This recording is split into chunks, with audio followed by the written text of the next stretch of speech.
was not expecting this. But thank you for loving me in season and out of season. CFC family, thank you for loving me. Thank you for praying for me. I'm here to stand to celebrate the grace of God. It's only God who can do this. We have added another year in my life.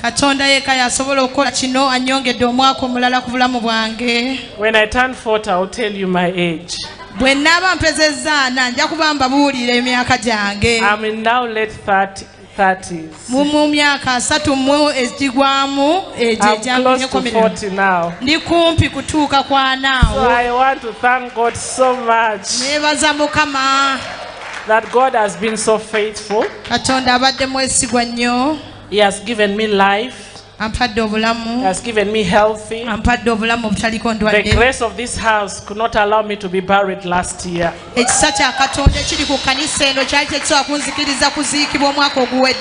anointing of this house has sustained me. The anointing upon the man of God, upon my bishop, upon my pastor, Bishop David Kiganda'S, has not allowed me to be buried. Bishop David Kiganda teganzikiriza kufa na kuzikibwa.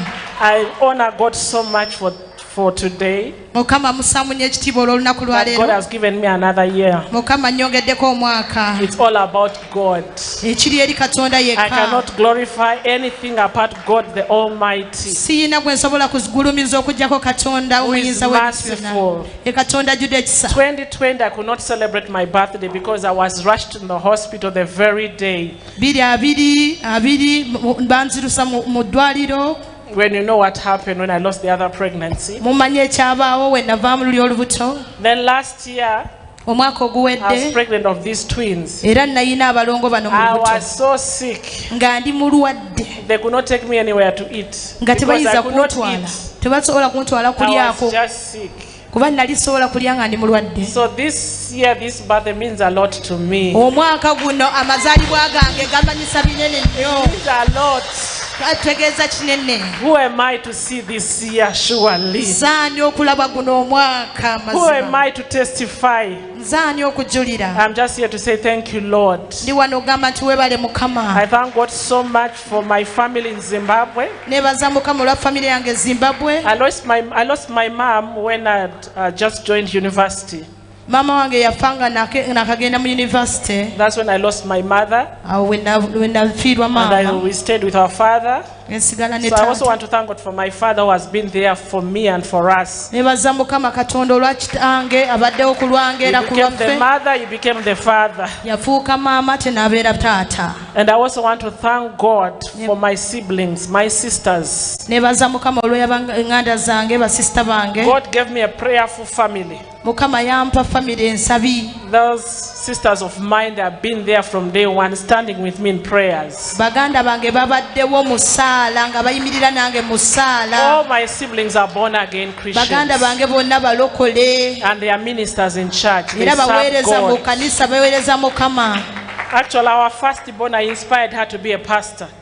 Student pastor now. Firstborn waffe nakumukubiriza okubeera pastor era bw'atyo n'afuuka pastor. So I just want to thank God for the grace in our family. Nebaza Mukama olw'ekisa kiri mu family yaffe. I also want to thank God for CFC family. Nebaza Mukama olwa family yaffe. You people, you have loved me. From day one I stepped here, you have been there. Sengana Alongo Madina, the pastoral board. Who can I mention? Who can I leave? You have prayed for me. You have believed in me. You have supported me.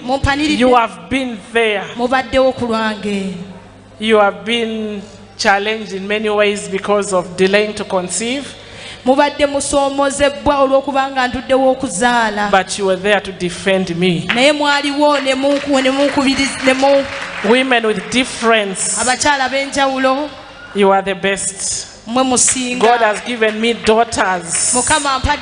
Thank you for loving me. Thank you for praying for me. And thank you for believing in me. I love you one by one. And CFC at large, the churches, branch pastors, everyone, thank you so much. And also my children, the Kiganda'S, thank you so much for your love, for your support. May God bless you. And of course, baby Nakato. I was telling her you are the reason why I have not celebrated. I was telling her you are the reason why I didn't celebrate these 2 years.